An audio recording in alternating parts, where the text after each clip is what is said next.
किसी सिपाही का कोई पता ही नहीं चला है। ठीक है, मैं बैठकर इंतजार करता हूँ, कोई आएगा तुझसे बातें करूंगा।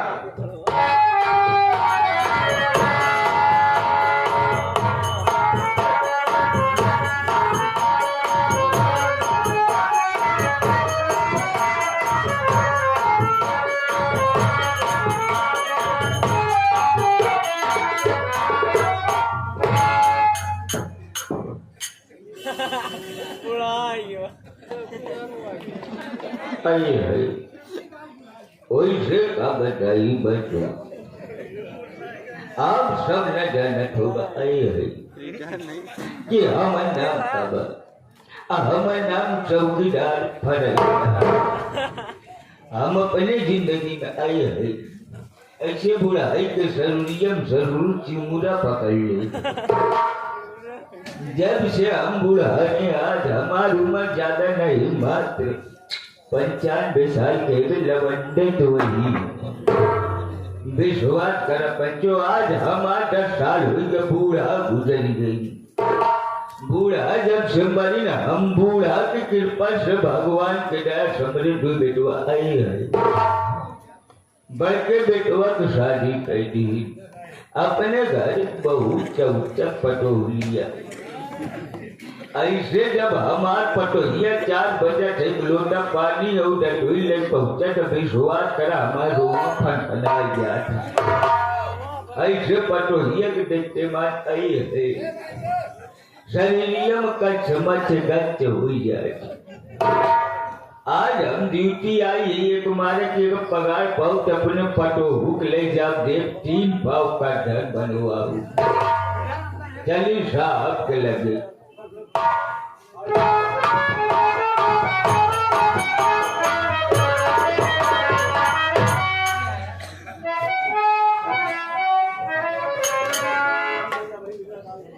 अरे हम कहे साहब जय हिंद। क्या कह रहे हो? जय जय हिंद हिंद हिंद। अरे जय हिंद कहा जाता है। जय अरे ये बताओ, जब तुम्हारी शरीर तुम्हारे काबू में नहीं है, हाथ पैर तुम्हारा काम नहीं करता है, कई बार मैं आपसे बोला कि आप मत आया करें ड्यूटी पर, लेकिन आप कहते हो कि नहीं, जब तक शरीर में दम है तब तक ड्यूटी करेंगे। बस पटोहिया का धन बनवा। अरे अब ये बताओ, जब भी पगार होती है, जब भी पगार आप पाते हो तो कुछ न कुछ अगर कुछ लेने की इच्छा करती तो आप बस वही अपने पतोहिए के नाम लेते हो। लेके आपके बच्चे कमाते नहीं गया कमाते, लेकिन अब पटोहिया बहुत भारी थी।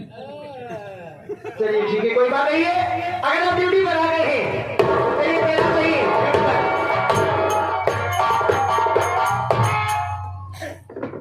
कौन?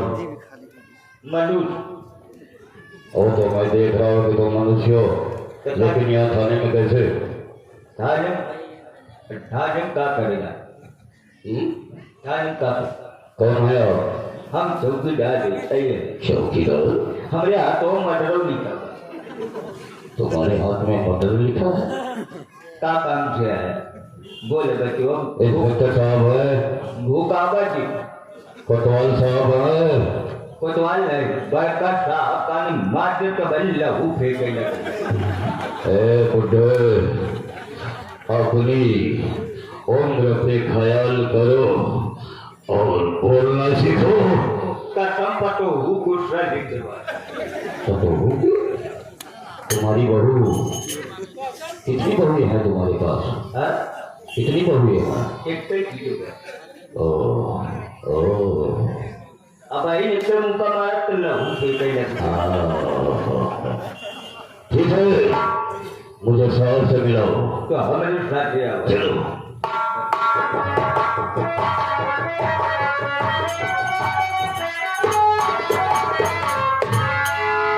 जय हिंद सर। ये बताइए कि आपके जैसे अगर पुलिस वाले इस देश के रक्षक रहेंगे, ये बताइए कि सरकार आपको शरीर देती है जनता की रक्षा के लिए, गरीब जनता को आसानी से बचाने के लिए। और शहर में गांव में क्या हो रहा है, कौन किसको मार रहा है, काट रहा है, लूट रहा है, कोई जिम्मेदारी है आपको? देखिए तब थाने में हाथ पे हाथ रख करके आप लोग बैठे रहते हैं। आप जो सोच रहे हैं बिल्कुल गलत सोच रहे हैं। ये पुलिस प्रशासन, ये देश के सिपाही सिर्फ देश की रक्षा के लिए होते हैं। ऐसी कोई बात नहीं है। जब तक हम लोगों को कान तक ये खबर नहीं आएगी कहाँ क्या हो रहा है, किस क्षेत्र में क्या हो रहा है, तब तक हम लोग क्या कार्रवाई कर सकते हैं। आप बताइए कि कैसे आपका आना हुआ यहाँ पर, आप कौन हैं? जानना चाहती है? हाँ, मेरा नाम सेठ रंजीत ओबेरॉय है। तो आप हैं शेर रंजीत ओबेरॉय? हाँ, मैं ही हूँ। आपका नाम सुना था। जी हाँ। आज चेहरे से भी वाकिफ हो गए हम। तो बताइए साहब आपको यहाँ पर कैसे आना हुआ? ये देखिए मेरे पास लेकर आया है। डाकू कर्मा का नाम आपने सुना है? बिल्कुल। और मुझे आज की रात 12 बजे मेरे यहाँ डाका डालने के लिए तैयारी किया है। मुझे जान से मारने के लिए धमकी दिया है। उसकी ये मजाल कि ये डाकू होकर के शहर के इतने बड़े शेख की हत्या करेगा। ये आप क्या कह रहे हैं कि डाकू कर्मा ने आपको जान से मारने की धमकी दिया है? हाँ, और मेरे पास लेटर भेजा है। ये देखो पढ़ो इसे। उसकी ये हिम्मत मुझे मारेगा, वो मुझे टकराएगा।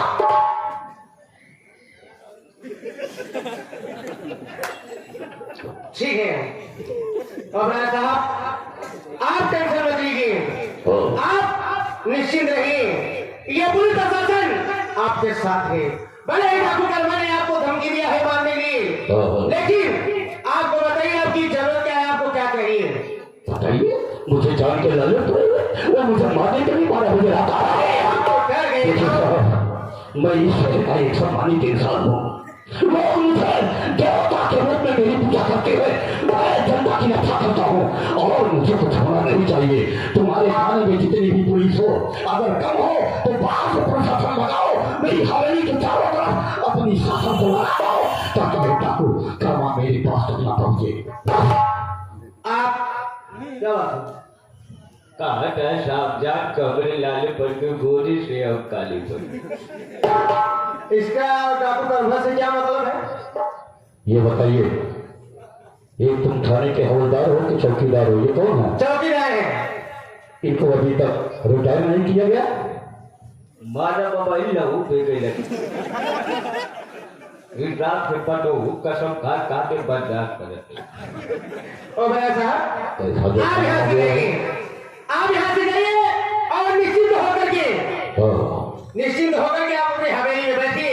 हम तत्काल जितनी भी फोर्स हो सकेगी उतनी फोर्स तमाम सिपाहियों के साथ आकर के आपकी रक्षा करेंगे। और ये कानून का वादा है कि किसी भी कीमत पे होकर के एक डाकू कर्मा आपके हवेली तक नहीं पहुंच पाएगा। आप जाइए, घबराइए नहीं। अब ये जिम्मेदारी पुलिस प्रशासन का है। किसी भी कीमत पे उसकी लाश मुझे चाहिए। आप जाइए नहीं, घबराइए नहीं। आप जैसे जाएंगे वैसे ही होगा, लेकिन ये कानून का वादा है कि किसी भी कीमत पर करके हम डाकू कर्मा को जरूर पकड़ेंगे और ये वादा है आपके पास तक नहीं पहुंचेगा। आप जा सकते हैं। कहा लाश बेटा सारी पूरी शरीर दे दी। नहीं देखो चौकीदार, हाँ सर, हम लोग तो फर्ज है लोगों की रक्षा करना। अगर डाकू कर्मा ने इन्हें धमकी दिया है, इन्हें जान से मारने की धमकी दिया है, तो हम लोगों का कर्तव्य है कि तत्काल जितनी फोर्स हो सके गाड़ी तैयार करिए और यहाँ से फोर्स लेकर के इनकी हवेली तक पहुंचिए। लेकिन साहब एक कमजोरी है। क्या हुआ? अब हम बुढ़ाए के साहब फायर न कर पाओ। फायर करने की क्या जरूरत है? कम से कम उसके दरवाजे के सामने खड़े हो सकते हो ना। बहुत तरफ से हिम्मत के खर्चा चढ़ाए कुछ तो जिम्मेदारी निभाओगे। चल सकते हैं, इसी बात